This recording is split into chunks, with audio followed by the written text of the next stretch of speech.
충분히 쓰셨듯이 저도 좀 시간을 충분히. 저는 의사진행 발언이 아니고 위원장으로서 의사진행과 관련해서 그러니까 공정하게 좀 해주셨으면 좋겠어요. 그거는 그렇게 제가 하시면 하겠습니다. 예. 복지위에서 3분 이 통과시킨 7개 법안이 어떤 법안인지 여러분들 잘 아시지 않습니까? 간호법 윤석열 대통령 후보 당시에 공약했던 여야 공통 공약입니다. 가서 얼마나 그 간호사들 입장에 서서 말씀 주시고 여야 할 거 없이 전부 다 간호법 통과시키겠다고 얘기했습니다. 입장이 좀 달라지셨는지 묻고 싶고요. 의료법 의사들 특권 내려놓기 차원에서 여야 할 것 없이 다 동의했던 사안들 아니겠습니까?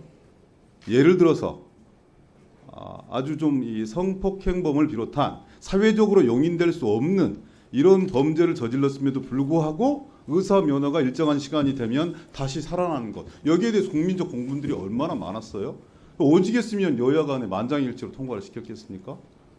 민주당 의원들이 법사위에 막말과 저주를 퍼부었다. 그렇게 말씀을 주시면 국민의힘 의원들까지 거기에 동조 합류한 겁니다. 왜 그런지 아십니까? 위원장님 금방 그렇게 말씀 주셨잖아요. 민주당 의원들이 통과시켰다고 5분의 3으로. 아니에요.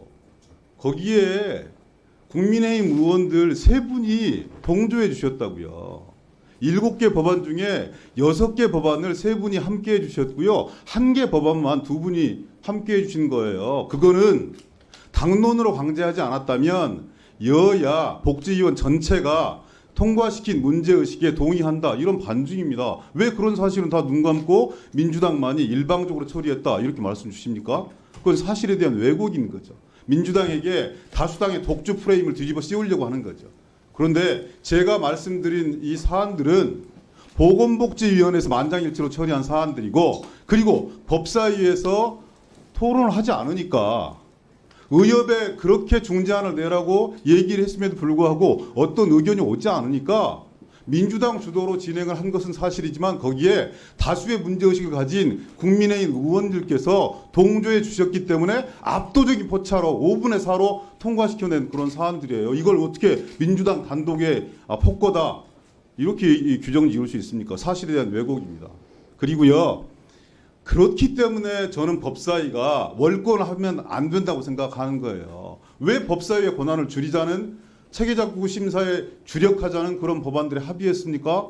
법사위가 자꾸 월권하고 그러니까 그런 일들이 없었으면 좋겠다. 여기 앉아 계시는 관계기관의 장들께서 법사위 이 전체 법안에 대한 의결만 하려고 하면 전부 다 늘어서서 하루 일정을 다 작파하고 국회에서 대기했던 일들이 비일비재하지 않습니까?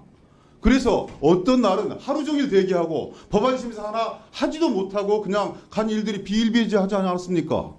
법안 심사에 동원되는 것이 아니라 현안 질의에 정말 장관들께서 얼마나 피곤해하셨습니까? 그래서 장관을 오지 말게 하자라고 사관을 배석시킨 거예요. 그 법정신 있는 거 아니겠습니까? 근데 여러분들 왜 자꾸 법정신을 위반하는 그런 일들을 하세요? 법사의 권한을 내려놓자고 얘기를 했기 때문에 그 법안이 합의가 된 것입니다. 근데 여러분들은 체계 자꾸 심사만 하는 것이 아니라 이 상임위에서 여야 만장일치로 합의된 사안들까지 전부 다 펜딩시키지 않았습니까? 심사를 하지 않으셨어요. 그리고 전략을 바꾸신 거죠.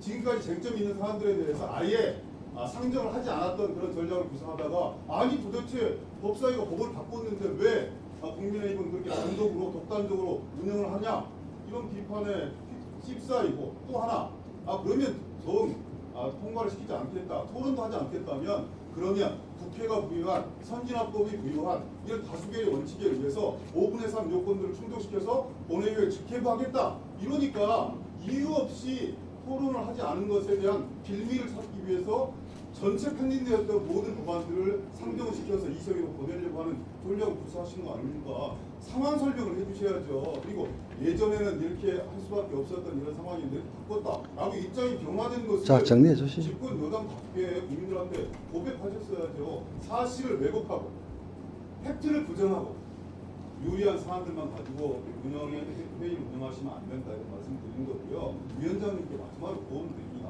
힘드신 자리죠. 여야 간의 모든 첨예한 쟁점들 사이에서 전부 다 격돌하고 있는 그런 상황이기 때문에 그래도 위원장님만큼은 편파성이 있을 수밖에 없다고 생각하지만 보여지는 거 대단히 중요합니다. 특정 의원에게 손가락질하시고 이 의원이라는 명칭도 부르지 않고 막 이름만 부르시고 이런 거 옳지 않고요. 그 자리에 앉아 계셨으면 그 자리 값을 좀 하십시오. 그래서 최소한 위원장님이 회의를 파행시키는 그런 이유와 빌미와 행동을 주시면 저는 안 된다고 생각을 하시는 거고요. 우리 의원들이 얘기했던 것처럼 간호법 등 의료법 등 법치 법안뿐만이 아니라 양곡관리법 혹은 위원회에서 승인되었던 이런 사안들에 대해서 권한을 넘어서는 그런 권력을 행사하는 게 옳지 않다. 세상에 저는 다수결 원칙이라는 거 들어봤지만 소수결 원칙이라는 거 처음 들어봤습니다.